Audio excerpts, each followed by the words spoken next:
दोस्तों नेटफ्लिक्स की much awaited film love stories 2 release हो गई है। 5 साल पहले आपको याद होगा कि लव स्टोरीज 1 आई थी और काफी ज्यादा जो है वो फिल्म ने भी शोर मचाया था, ट्रेंड करा था। स्पेशली जो कियारा आडवाणी का उस फिल्म में कैरेक्टर था, उसने एक वाइब्रेटर के थ्रू जो है अपनी लस्ट जो है वो बुझाई थी और आज तक कियारा जो है मीम्स की क्वीन बनी हुई है। इनफैक्ट वो काफी ज्यादा जो है लोग अभी भी ऑनलाइन चटकारे लेते हैं उस सीन के। अब लव स्टोरीज 2 से भी है कुछ इस तरीके की एक्सपेक्टेशंस है लोगों को। जो इसकी जो कास्ट है वो भी बड़ी इंटरेस्टिंग है। इसमें काजोल है, नीना गुप्ता है, तमन्ना भाटिया, विजय वर्मा जो कि रियल लाइफ कपल भी हैं, वो भी हैं, मृणाल ठाकुर, विजय बेदी। तो इतना इंटरेस्टिंग लाइनअप है और 4 इंटेलिजेंट डायरेक्टर्स जो हैं वो अपनी छोटी छोटी 4 कहानियां लव स्टोरीज 2 में प्रेजेंट कर रहे हैं। देखो, अगर मैं कहानियों की बात करूं तो मैं सीधी बात बोलूंगा कि मुझे कहानियां इतना ज्यादा जो है इम्प्रेस नहीं कर पाई, क्योंकि कैरेक्टर्स जो है उसके अंदर वो भी मुझे काफी रेगुलर और बनाल से लगे। क्योंकि जो मुझे लगता है कि 5 साल पहले और आज के टाइम में बहुत ज्यादा जो है ना वो चेंज आ गया है। तो क्या आप उस तरह की स्टोरीज और जो कैरेक्टर्स आप दिखा रहे हो वो लोग देखना पसंद करेंगे या नहीं, ये बड़ा सवाल है। देखो, लस्ट जो है वो बहुत सब्जेक्टिव मैटर है, पर्सनल है, लेकिन यूनिवर्सल भी है। अब जो लोगों की जो पर्सनैलिटी होती है उसका फ्लेवर ही जो है उस लस्ट की डेफिनेशन को थोड़ा इंटरेस्टिंग बनाता है। लेकिन वहां पे मुझे लगता है कि कहीं ना कहीं ये डायरेक्टर्स जो हैं वो थोड़े हल्के पड़ गए। सबसे पहले जो कहानी शुरू होती है वो होती है आर बाल्की की। अब आर बाल्की बहुत ही अच्छे डायरेक्टर हैं, उन्होंने पा और पैडमैन जैसी बड़ी फिल्में बनाई है। उन्होंने नीना गुप्ता, मृणाल ठाकुर और अंगद बेदी को लिया है।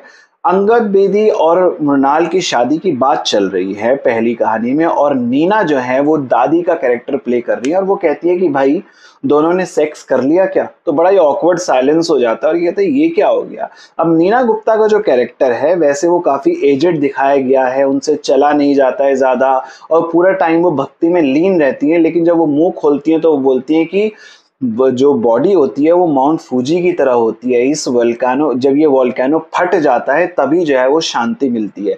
नीना गुप्ता वैसे बहुत ज्यादा ब्रिलियंट एक्टर है, लेकिन कहीं ना कहीं जो है मुझे ये कन्विंस नहीं कर पाई। उनके जो जो काफी एफर्ट्स जो है वो दिख रहे थे, और खास तौर पे जो ये कहानी है वो शायद इतनी ज्यादा कॉमन जो है इंडिया के अंदर ना हो, तो इसलिए ज्यादा वो अपील नहीं कर पाई। सेकंड जो स्टोरी आती है वो कोंकणा सेन शर्मा की। बहुत ज्यादा टैलेंटेड एक्ट्रेस है, लेकिन उन्होंने एक फिल्म भी डायरेक्ट करी थी जिसका नाम था अ डेथ इन द गंज, और जो कि काफी ज्यादा क्रिटिकली एक्लेम्ड भी थी। इसमें उन्होंने लिया तिलोत्तमा सोम और अमृता सुभाष को।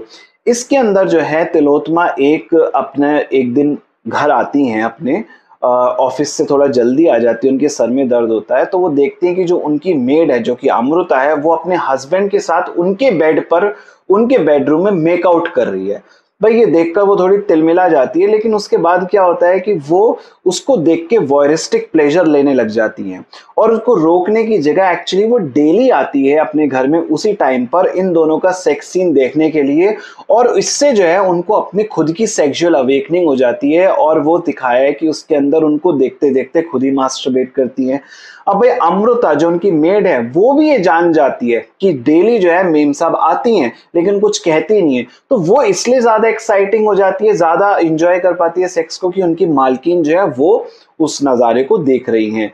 तो लेकिन एक बार क्या होता है कि तिलोत्तमा जो है कन्फ्रंट कर लेती है, क्योंकि कोई कॉकरोच या कुछ होता है उनसे शोर मच जाता है और पता लग जाता है कि भाई वो इस समय देख रही हैं। और जब वो कन्फ्रंट करती हैं अपनी मेड को और उसके हस्बैंड को, तो वो सीन जो है वो काफी ज्यादा इंटेंस है और वो अच्छा सीन है। कोंकणा जो है वो बहुत मंजीवी जो है एक एक्ट्रेस है, और मुझे लगता है कि कैरेक्टर्स की डेप्थ को जो है वो अच्छे से देख लेती। तो कहीं ना कहीं पूरी लव स्टोरीज में एक ये वाली कहानी है जहाँ पे कैरेक्टर जो तिलोत्तमा है उनके चेहरे से ही जो है काफी कुछ एक्सप्रेस हो जाता है, वो कह जाती हैं। तीसरी स्टोरी है सुजय घोष की, जिसमें विजय वर्मा और तमन्ना भाटिया हैं। भाई अगर मैं कहूँ सबसे बड़ा धोखा अगर किसी ने इस फिल्म में दिया है तो वो तमन्ना भाटिया ही है। जी हाँ, मुझे पता है कि इंटरनेट पे बहुत लोग काफी ज्यादा एक्सपेक्ट कर रहे थे कि कुछ सिजलिंग जो है हमें देखने को मिलेगा तमन्ना और विजय के बीच में, जो कि डायरेक्टर ने कोशिश भी करी है दिखाने को, लेकिन आप उससे भाई कुछ फील नहीं कर पाते हो। पहली बात तो यह है कि स्टोरी जो है वो बिना सर पैर की है।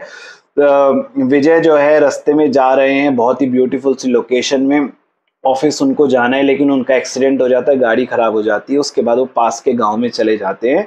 वहां पे देखते हैं वो तमन्ना को, जो कि उनकी एक्स वाइफ है 10 साल पहले की, और जो है वो देख के चौंक जाते हैं। और फिर दोनों को वो भूल जाते हैं विजय की उनकी पीछे एक बीवी भी है, 2 बच्चे भी हैं, और वो दोनों मेकआउट करते हैं। और सडनली एक ट्विस्ट आ जाता है, और वो ट्विस्ट जो है वो काफी ज्यादा चौंकाने वाला भी है, लेकिन थोड़ा मुझे तो फनी भी लगा। लेकिन ये कहानी जो है बिल्कुल भी मुझे ज्यादा फनी लगी। और जो इनके बीच के जो इंटीमेट सीन है वो भी मुझे कुछ ज्यादा सिजलिंग नहीं लगे। मतलब जो केमिस्ट्री, जो पैशन जो मैं एक्सपेक्ट कर रहा था तमन्ना और विजय से, वो भाई कुछ दिखे नहीं, सॉरी।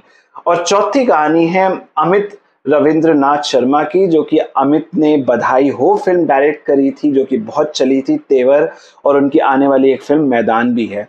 उन्होंने लिया है काजोल को और कुमुद मिश्रा को। ये जो स्टोरी है वो काफी, मुझे तो देखो एक आउटडेटेड सी लगी, क्योंकि काजोल जो है एक हवेली में रह रही हैं, कि ऐसे इंसान के साथ में जो है वो उनकी वाइफ बनी हुई, जो कि एक तरीके का बहुत बड़ा हैवान है। उसको सिर्फ और सिर्फ जो है वो हर किसी को, घर की जो मेड है उनको भी गंदी नजरों से देखता है। एक पुराने जमाने की हवेली है, काजोल का एक डार्क पास्ट है, लेकिन उसका कुछ ज्यादा कुछ रेलेवेंस है नहीं। और जो है इस कहानी के अंदर काजोल कोशिश करती है एक सबक सिखाने की अपने हस्बैंड को, लेकिन एक अनदर जो है वो लास्ट में ट्विस्ट हो जाता है। वैसे आपको चारों कहानी में ना कुछ ट्विस्ट देखने को जरूर मिलेगा, जो कि इसीलिए शायद डायरेक्टर्स ने इंटरेस्टिंग बनाने की कोशिश करी है। लेकिन भाई जब कैरेक्टर्स जो हैं जो अपील नहीं कर रहे हैं, जो आज के कैरेक्टर्स नहीं है, लव स्टोरीज में कुछ तड़कते भड़कते जो है ना आज की कहानी होनी चाहिए, अगर वो मिसिंग है, कुछ ज्यादा ही मेच्योरिटी जो है वो दिखाने की कोशिश की है, तो शायद हो सकता है कि जो यंग ऑडियंस है वो इस फिल्म से कनेक्ट नहीं कर पाए। एक मैच्योर ऑडियंस जो है वो जरूर इस फिल्म से कनेक्ट कर पाएगी। ओवरऑल मुझे लगता है कि लव स्टोरीज 2 का कोई खास टेक अवे नहीं है, क्योंकि स्टोरीज इतनी ज्यादा अपीलिंग नहीं है, और जो इंटीमेट सीन्स, जो उनमें पैशन होना चाहिए था, जो केमिस्ट्री होनी चाहिए थी, वो भी मिसिंग है। और सबसे बड़ा धोखा तो मैंने आपको बताया कि तमन्ना भाटिया ने उन लोगों को दिया है जो कि कुछ ज्यादा ही हॉट और सिजलिंग जो एक्सपेक्ट कर रहे थे उनसे, तो ऐसा आपको कुछ देखने को मिलेगा नहीं। Love stories 2 overall is just one time watch, it's just a time pass. वैसे अगर आपका घर से बाहर निकलने का मूड हो तो थिएटर में सत्य प्रेम की कथा लगी है, कियारा आडवाणी और कार्तिक आर्यन की मूवी है। इसका रिव्यू भी आप इस चैनल पर देख सकते हो।